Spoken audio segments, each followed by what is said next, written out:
Question number 18 है lambda के किस मान के लिए f(x) बराबर इतना, कंडीशन सब कुछ दिया हुआ है, द्वारा परिभाषित फलन x बराबर 0 पर संतत है। यानी इसके कहने का मतलब ये है कि लेमडा के किस मान के लिए ये जो f(x) दिया हुआ है, ये जो फंक्शन है x बराबर 0 पर संतत है, पहला क्वेश्चन। दूसरा क्वेश्चन है कि x बराबर 1 पर इसके संतत पर विचार कीजिए। तो हम लोग विचार बाद में करेंगे। तो देखिए क्वेश्चन में यही है कि x बराबर 0 पर f(x) क्या है, संतत है। ये पहले से ही दे रखा है कि आप बताइए कि लेमडा के किस मान के लिए ये जो फंक्शन है x बराबर 0 पर संतत है। तो हम बनाने के लिए क्या करेंगे, लिखेंगे कि चूंकि x बराबर 0 पर f(x) संतत है, और जब कोई भी फंक्शन किसी भी पॉइंट पे संतत होता है तो लेफ्ट हैंड लिमिट बराबर राइट हैंड लिमिट, और जिस बिंदु पर हम कंटिन्यूटी चेक करते हैं उस बिंदु पर उस फंक्शन का वैल्यू बराबर होना चाहिए। तो अब यहाँ धीरे धीरे हम स्टेप्स को फॉलो करेंगे। यहाँ लिखेंगे limit x tending to 0 minus f(x), ध्यान से देखिएगा, और जैसे हम बता रहे हैं वैसे ही लिखना है, बहुत बेहतरीन तरीके से लिखवाएंगे, ठीक ना। RH लिमिट में करिएगा limit x tending to 0 plus f(x) बराबर, देखिए f0, देखिए x बराबर 0 पर इतना लिखा हुआ है, बात को समझिएगा। तो हमें अगर f0 निकालना होगा तो इसी पर न रख के निकालेंगे भाई। तो यहाँ लेमडा इंटू 0 का स्क्वायर माइनस 2 इंटू 0 रख दिए। अब आगे बढ़ेंगे तो यहाँ लिखेंगे लिमिट x टेंडिंग टू 0। अब लेफ्ट हैंड लिमिट के लिए हम लोग क्या करते हैं कि 0 पे चेक करना है, तो 0 से छोटा वाला देखेंगे।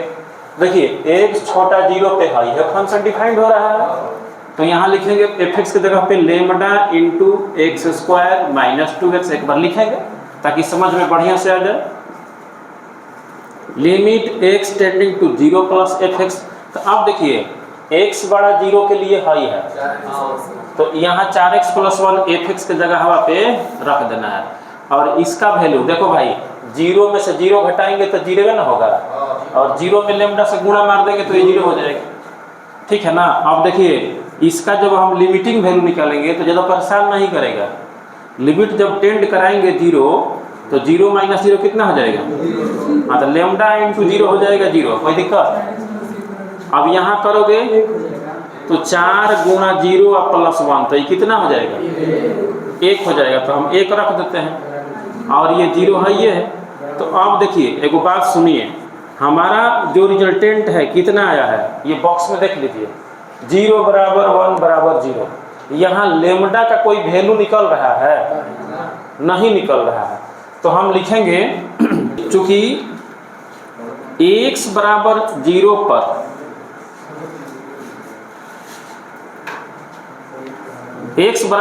पर संतत होने पर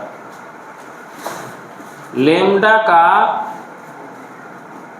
कोई भी मान संभव नहीं है।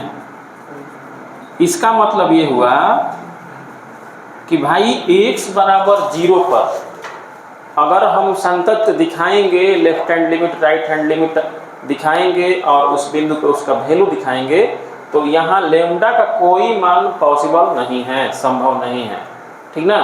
लेमडा का कोई मान एग्जिस्ट नहीं करेगा, है ना। यानी कि x बराबर 0 पर संतत होने पर लेमडा का कोई भी मान संभव नहीं है कि लेमडा का मान इतना होगा, क्योंकि लेमडा इसमें से गायब हो जा रहा है, ठीक है ना। एकदम इतना ही लिखना है, यही स्टेप्स यूज करना है, कोई दिक्कत। इसका सेकंड पार्ट है x बराबर 1 के संतत पर विचार कीजिए, ठीक ना। संतत पर विचार करना है। देखिए x का मान 0 के बराबर है और 0 से छोटा है, तो फंक्शन हमारा ये डिफाइंड हो रहा है, और x बड़ा 0 है तो फंक्शन हमारा ये डिफाइंड हो जाए। लेमडा को ध्यान मत रखिए, अभी यहाँ ये ध्यान रखिए कि फंक्शन कहाँ ब्रेक हो रहा है। तो x बड़ा 0 है तो हाई, और x छोटा 0 है तो हाई, और बराबर 0 है तो भी यहीं। तो कहने का मतलब है कि किस बिंदु पे फंक्शन का मान बदल रहा है, तो जीरो पे, जीरो पे ही ना इसका वैल्यू चेंज हो रहा है, कब है। तो हमारा डाउटफुल पॉइंट जीरो है, ना कि 1 है, और हमें चेक करना है कि x बराबर 1 के स्थान तत्व पर विचार कीजिए। तो यहाँ लिखेंगे कि चूंकि x बराबर 1, ठीक ना, संदेहात्मक बिंदु नहीं है ना, यहाँ लिखो डाउटफुल पॉइंट नहीं है, अतः x बराबर 1 पर fx संतत होगा, और इस कंडीशन में लेम्डा के कोई भी मान हो सकता है, इसमें कोई दिक्कत वाली बात नहीं, ठीक ना। हम लोग खाली यही करना है कि x बराबर 1 पर संतत पर विचार कीजिए। हम विचार कर लिए, क्या विचार किए कि भाई x बराबर 1 डाउटफुल पॉइंट नहीं है, यानी x बराबर 1 is not doubtful point, hence fx is continuous at point x बराबर 1। बस इतना ही। क्वेश्चन नंबर 19 है, दर्शाइए कि gx बराबर x minus greatest integer function of x द्वारा परिभाषित फलन समस्त पूर्णांक बिंदुओं पर असंतत है। यहाँ ये जो ग्रेटेस्ट इंटीजर का साइन दिया हुआ है x, उस महत्तम पूर्णांक को निरूपित करता है जो x के बराबर या x से कम है।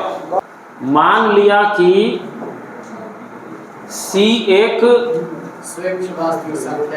पूर्णांक है ना, वास्तविक संख्या नहीं लेंगे, क्योंकि ये जो फंक्शन है, ध्यान से नहीं सुनिएगा तो नहीं समझ में आएगा, ये जो फंक्शन है महत्तम पूर्णांक फलन है, तो यहाँ जो भी हम आर्बिट्री लेंगे पॉइंट, वो हम लेंगे कहाँ से भाई, तो वो पूर्णांक संख्या में से लेंगे, ठीक ना। इस बात का ध्यान रखना है।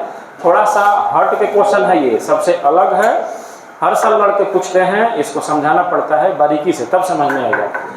तो बनाने के लिए आपको लिखना है कि मान लिया कि c एक स्वेच्छ पूर्णांक है ना। जब ग्रेटेस्ट इंटीजर की बात आएगी तो हम पूर्णांक पर ही चेक करेंगे, और क्वेश्चन में भी लिखा हुआ है कि आपको ये दिखाना है कि ये समस्त पूर्णांक बिंदुओं पर असंतत है ना, रियल नंबर की कहीं बात नहीं हो रही है, इस बात का ध्यान रखना है। अब देखिए, जब c हम पूर्णांक माने हैं तो c पर हम चेक करेंगे, या जब c पे चेक करेंगे तो क्या करेंगे कि c पर उस फंक्शन का मान निकालेंगे, है ना। c पर उस फंक्शन का हम मान निकाल के रख लेंगे। तो रखेंगे तो क्या होगा, देखिए यहाँ c माइनस c बराबर c माइनस c बराबर g, कोई दिक्कत। c कोई पूर्णांक है, c कोई पूर्णांक है, तो इसमें भी रखेंगे मशीन में तो वो c ही देगा, इस बात को समझना है। तो यहाँ हम 1 नंबर कर देते हैं, ठीक ना। अब यहाँ हम चेक करेंगे लेफ्ट हैंड लिमिट, है ना, लेफ्ट हैंड लिमिट चेक करेंगे तो x का मान छोटा c लेंगे, है ना, x का मान छोटा c लेंगे। ध्यान रखना है कि ये जो c है ना, x के बहुत निकट है, आसपास है, मतलब नज़दीक में काम हो रहा है। जैसे मान लो कि यहाँ c है, तो c के निकट बाईं ओर की सीमा होती है भाई, हाँ। तो देखिए यहाँ लिखेंगे limit x tending to c minus fx, limit h tending to 0, और h के जगह पे लिखेंगे c माइनस h, h 0 से बड़ा है ना, h ग्रेटर देन 0 लिखना है, और यहाँ इसको बढ़ाते चलना है, लिमिट h टेंडिंग टू 0। अब देख, तो ये यहाँ रखिएगा x की जगह पक्का चीज c माइनस h, यहाँ ऐसे डालिए, ऐसे डालिए, कोई दिक्कत। अब देखिए, अब दिमाग लगाना है आपको, थोड़ा सा इधर पढ़ते हैं हम, ध्यान से देखिएगा, एकदम बारीकी से समझना है, और बेहतरीन मेथड से बताएंगे, एकदम गर्दा। आप देखिए भाई c माइनस h में कुछ छेड़छाड़ करेंगे? बिल्कुल नहीं करेंगे, जैसा है वैसा ही लिख देंगे c माइनस h। आप देखो बात समझिए, हाई ग्रेटेस्ट इंटीजर फंक्शन को इंडिकेट करता है, और c एक पूर्णांक है, उस पूर्णांक से थोड़ा सा भी इधर घसकेंगे पॉइंट में, इसे मान लो भाई से, मान लो ये c का काम कर रहा है 5, ठीक ना, और थोड़ा सा भी हम घसकेंगे, घसकने का मतलब कि 4.9999 ऐसे लिख रहे हैं, तो ग्रेटेस्ट इंटीजर फंक्शन में इसका वैल्यू कितना होता है? 4 होता है कि नहीं होता है? याद है फर्स्ट ईयर में पढ़ाए हैं। इसका वैल्यू कितना हो जाएगा? 4। यानी करता क्या है कि अपने से कम या बराबर का मान धारण करता है, ठीक ना। तो 5 लिखेंगे तो 5 हो जाएगा, क्योंकि ये पूर्णांक है तो अपना ही मान धारण कर लेगा। लेकिन जब ऐसा कंडीशन होगा ना, तो अपने से, है ना, कम का वैल्यू वैरी करेगा, तो 4.999 है तो वो 4 हो जाएगा। याद है ना। चलिए, तो यहाँ क्या करेंगे? c माइनस एच के जगह पर क्या करेंगे? c-1 लिखेंगे। मतलब जितना वो पूर्णांक था उस पूर्णांक से 1 माइनस कर देंगे। जैसे यहाँ मान लो c के जगह पर हम 5 समझाए हैं उदाहरण देके कि मान लो c 5 है, तो इससे थोड़ा सा छोटा करेंगे, बाएं जाएंगे, हल्का सा निकट बाएं और जाएंगे तो थोड़ा सा कम मिलेंगे, तो ये अपने आप से 1 कम मान वैरी कर लेगा। तो c माइनस एच है तो अपने से कम मान धारण करने का मतलब कि c से 1 घट जाएगा। घटेगा तो क्या होगा? अब यहाँ देखिए घटेगा तो क्या होगा। थोड़ा सा इधर आ जाते हैं, थोड़ा सा लंबा सा क्वेश्चन है, तो यहाँ लिखते हैं limit h tending to 0 c minus h minus c minus plus 1। तो देखिए हाई कट गया। अब लिमिट टेंड कराएंगे तो एज टेंड कराएंगे इधर तक कितना हो जाएगा? हाँ, तो कितना हो जाएगा वैल्यू? 1 हो गया। कोई दिक्कत नहीं। अब हम लिखेंगे भैया RHL पे क्या करेंगे? x बड़ा c ले लेंगे। अब यहाँ हम चेक कर लेंगे limit x tending to c plus, ऐसे लिखेंगे एक बार, है ना। उसके बाद नेक्स्ट स्टेप में लिमिट एज टेंडिंग टू 0 कर देंगे, है ना। बात समझिएगा। और यहाँ क्या करेंगे? FC प्लस h कर देंगे और इसको बढ़ाते चलेंगे लिमिट h टेंडिंग टू 0।